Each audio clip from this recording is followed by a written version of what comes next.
अकेला चना भार नहीं फोड़ सकता, पर अकेला बंदा पहाड़ तोड़ सकता है। एक बंदा अमेरिका से रूस गया पुरानी मिसाइल्स के खोखे खरीदने, ताकि उनसे कुछ ऐसा बना सके जो आज तक कोई नहीं बना पाया था। रॉकेट। जमीन से उड़ने वाला नहीं, उड़कर जमीन पर वापस उतरने वाला रॉकेट। ऐसा रॉकेट जो किसी ने सोचा भी नहीं होगा कि पॉसिबल होगा। अगर किसी ने सोचा होगा तो उसके पास में आइडिया नहीं होगा कि कैसे रॉकेट को जमीन पे वापस उतारना है, और अगर किसी के पास में आइडिया भी होगा तो उसने किया नहीं होगा। लेकिन ये बंदा जो रॉकेट की एबीसीडी भी नहीं जानता था, जिसने किसी भी कॉलेज में कोई रॉकेट इंजीनियरिंग की डिग्री नहीं ली थी, वो बंदा ऐसा रॉकेट बनाने चला था जो उस टाइम की रॉकेट बनाने वाली बड़ी बड़ी कंपनीज को भी नहीं पता होगा। जमीन पे वापस उतरने वाला रॉकेट। रॉकेट लॉन्च तो कई साल से होते आए थे।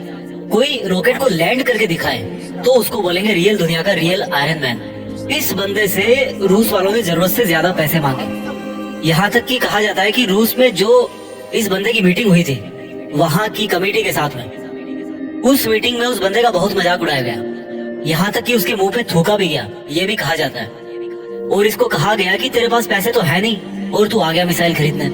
ये बंदा बिना डील पूरी किए वापस अपने कंट्री आ गया और उसी दिन से किताब उठा ली इसी सवाल के जवाब में कि मैं क्यों नहीं बना सकता रॉकेट। मैं ऐसा रॉकेट बना के दिखाऊंगा जो बहुत कम खर्चे पे अंतरिक्ष में जा सके, और इसके बाद ऐसा रॉकेट बनाऊंगा जो लॉन्च के साथ साथ जमीन पर वापस भी लैंड कर सके। बंदे ने एक के बाद एक किताबें पढ़ डाली और शुरू कर दिया अपना पहला प्रोजेक्ट। सन 2006 पहले लॉन्च के 37 सेकंड के अंदर ही 37 सेकंड के अंदर ही उसका रॉकेट लॉन्च के बाद सीधा जमीन पे आके वापस गिर गया। और ये गिरना ऐसा था कि उस रॉकेट के टुकड़े टुकड़े हो गए। प्रोजेक्ट फेल हो गया। बंदा 4 साल से इस पे काम कर रहा था। 2002 से उसने काम शुरू किया था। 2006 में उसका पहला प्रोजेक्ट फेल हो गया। पैसों का बहुत नुकसान हो गया। बंदे ने फिर सवाल ढूंढने की कोशिश करी कि यार कहाँ कमी रह गई, रॉकेट लॉन्च क्यों नहीं हो पाया। 1 साल बाद फिर से रॉकेट लॉन्च किया, फिर से वही हुआ, मिशन फेल्ड, रॉकेट क्रैश, पैसों का भारी नुकसान। फिर 1 साल बाद तीसरी कोशिश करी और फिर वही हुआ, मिशन फेल्ड, रॉकेट क्रैश, पैसों का भारी नुकसान। एक के बाद एक करके 3 बार इसके प्रोजेक्ट फेल हो गए। अब इस बंदे के पास में है ना, बड़ी मुश्किल से केवल एक को रॉकेट जितने पैसे बचे थे, या उतने भी नहीं बचे थे कह लो। जितने अच्छे अच्छे इंजीनियर थे ना इस बंदे के पास में, वो सब इसको छोड़ करके वापस चले गए। लेकिन इस बंदे में इतना जुनून था, इतना होमवर्क इसने कर रखा था कि इसने सोचा कि यार एक बार वो ट्राई करते हैं। लेकिन इसके पास में इतने पैसे नहीं थे कि अच्छे इंजीनियर्स को हायर कर सके, और ये घटिया इंजीनियर्स को रखना नहीं चाहता था। तो इसने डिसाइड किया कि जब मैंने इतनी पढ़ाई कर रखी है तो क्यों ना इस बार प्रोजेक्ट का चीफ इंजीनियर मैं ही बन जाऊं। वो बंदा खुद चीफ इंजीनियर था जिसने रॉकेट साइंस की कोई इंजीनियरिंग डिग्री नहीं ले रखी थी। बड़ी अजीब सी बात थी, बहुत रिस्की काम था ये। पैसों का पहले ही भारी नुकसान हो चुका था, लेकिन इस बंदे की हिम्मत का नुकसान कोई नहीं कर पाया। पूरी जान चौथी कोशिश में लगा दी, और उसके बाद में कुछ ऐसा हुआ ना जो आज तक कोई नहीं कर पाया। पूरी दुनिया ने एक नजारा देखा। दुनिया का सबसे कम बजट में उड़ने वाला रॉकेट सफलतापूर्वक लॉन्च हो चुका था। साइंस की दुनिया में ऐसी घटना पहली बार नहीं हुई थी, लेकिन इतने कम बजट के अंदर किसी रॉकेट को लॉन्च करना पहली बार हुआ था। ऐसा करके दिखाया उस बंदे ने जिसको किसी ने रॉकेट बनाना नहीं सिखाया। इस बंदे की कंपनी को आज दुनिया स्पेस एक्स के नाम से जानती है, और इसके रॉकेट में इतनी जान है ना कि नासा भी अपने कई सैटेलाइट स्पेस एक्स के जरिए अंतरिक्ष में भेजती है। जब इस बंदे के 3 फेल्ड लॉन्च के बाद में चौथा लॉन्च सफल हुआ ना, तो सफल होते ही नासा ने कहा कि भाई हमें यानी कि नासा वालों को चाहिए तुम्हारा ये रॉकेट। और सक्सेसफुल लॉन्च के 2-4 महीनों के अंदर ही डील पक्की भी हो गई, क्योंकि इसके पहले नासा का बहुत खर्चा होता था सैटेलाइट्स को लॉन्च करने में। लेकिन ये बंदा यहीं पे नहीं रुकने वाला था। बोला कि ऐसा रॉकेट बनाऊंगा अब जिसको बार बार यूज किया जा सके। आमतौर पे क्या होता है कि जब किसी सैटेलाइट को स्पेस में लॉन्च करना होता है तो वो सैटेलाइट को अंतरिक्ष में लेकर के जाता है, साथ साथ में उसको कैरी करने वाला रॉकेट भी उसके साथ में चला जाता है। वो उसको आप यूज नहीं कर सकते दोबारा, क्योंकि वो खत्म हो जाता है, यूज करने लायक वो बचता ही नहीं है। यानी कि ये बंदा ऐसा रॉकेट बनाना चाहता था जो अंतरिक्ष में जाकर के अपना काम करके सुरक्षित वापस जमीन पे आकर के लैंड हो जाए, ताकि उस रॉकेट में केवल फ्यूल भरना पड़े और फिर वो वापस स्पेस में जाने के लिए तैयार हो जाए। जब इस बंदे ने 2011 में अनाउंस किया कि मैं लैंड करने वाला रॉकेट बनाना चाहता हूँ, तो काफी लोगों ने इसकी मजाक बनाई। बड़े बड़े लोगों ने कहा कि ये फालतू का काम है, क्योंकि हवाई जहाज तो लैंड कर सकता है, लेकिन रॉकेट को लैंड करवाना नामुमकिन है। लेकिन इस बंदे के दिमाग में नामुमकिन नाम की कोई चीज नहीं थी। इसके दिमाग में केवल जिद थी कि मैं लैंड करने वाला रॉकेट जरूर बनाऊंगा, सबको गलत साबित करके बताऊंगा। बंदे ने अगले 4 साल तक दिन रात एक कर दी, बहुत सारे फेल्ड रॉकेट टेस्ट किए।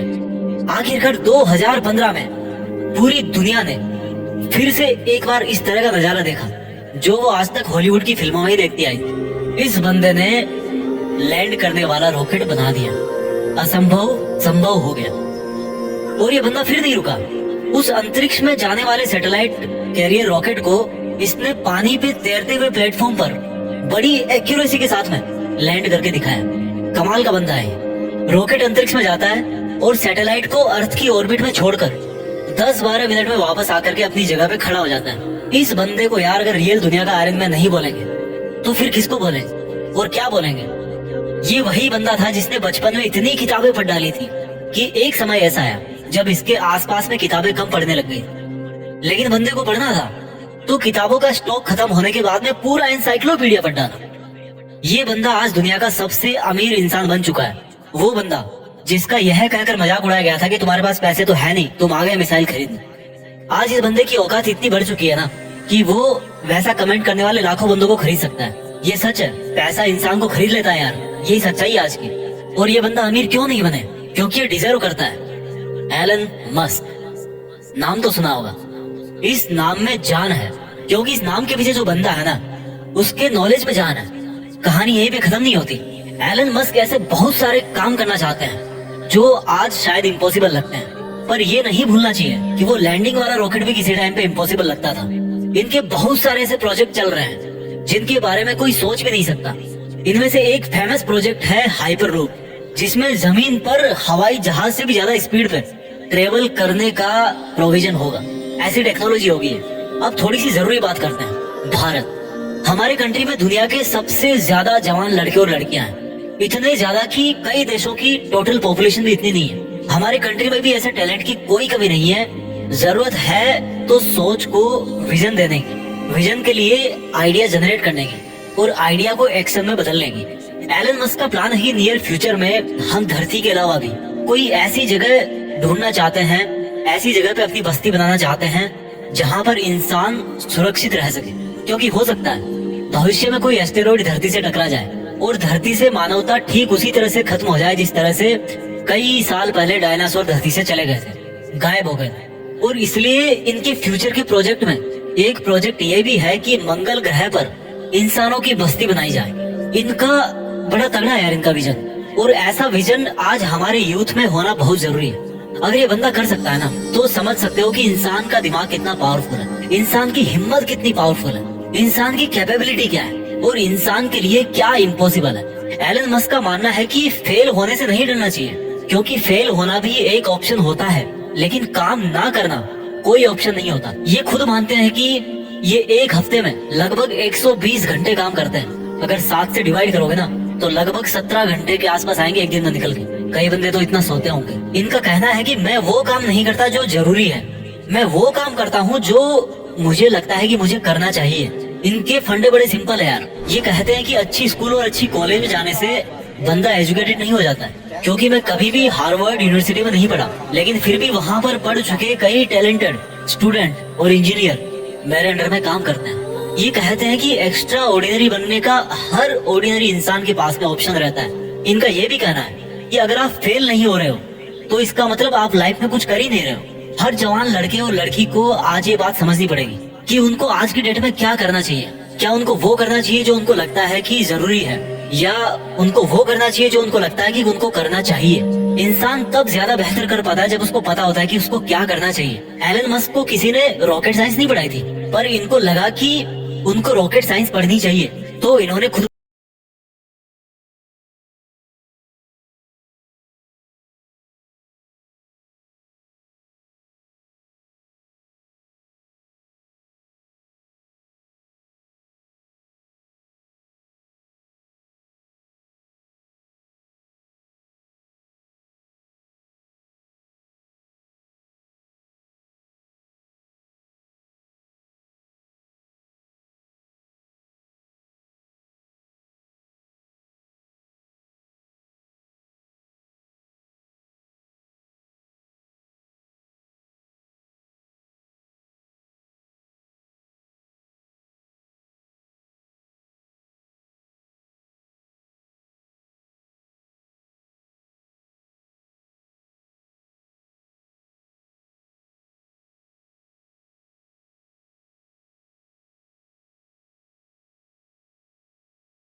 पड़ी, क्योंकि इनको पता था कि इनको क्या करना चाहिए। आज के डेट में किसी बंदे के लिए कुछ करना मुश्किल नहीं है। अगर मुश्किल है तो वो ये है कि उसके पास में कोई गोल ही नहीं है, उसको पता ही नहीं है कि उसको करना क्या। लक्ष्य निर्धारित नहीं करना सबसे बड़ी प्रॉब्लम है। फेल होना कोई प्रॉब्लम नहीं है। एलन मस्क का मानना है कि नॉइज से ध्यान हटाकर सिग्नल की तरफ ध्यान दिया जाना चाहिए। उनका मानना है कि प्रॉब्लम कोई प्रॉब्लम नहीं होती, प्रॉब्लम का सॉल्यूशन ढूंढना एक प्रॉब्लम है। शब्दों में थोड़ा सा फेरबदल करने से पूरा वाक्य जो है ना, उस पूरे वाक्य का अर्थ बदल जाता है। और माइंड में थोड़ा सा विजन आपकी पूरी जिंदगी बदल के रख सकता है। अगर आपकी लाइफ में कोई प्रॉब्लम नहीं है ना आज, तो प्रॉब्लम क्रिएट करो खुद के लिए। कैसे करोगे? एक बड़ा लक्ष्य निर्धारित करें। हमारे देश के युवाओं को आज इस क्रांतिकारी मनुष्य से सीखने की जरूरत है। हालांकि ये भी सच है कि हमारा देश ऐसे क्रांतिकारी युवाओं से भरा पड़ा है, बस उनको अपने आप को पहचानने की जरूरत है। वो बंदे भी एलन मस्क की तरह कुछ ऐसा कर सकते हैं जो कोई सोच भी नहीं सकता। दम है तो कुछ बड़ा करके दिखाओ। देश में अपना नहीं, बल्कि दुनिया में देश का नाम कर जाओ।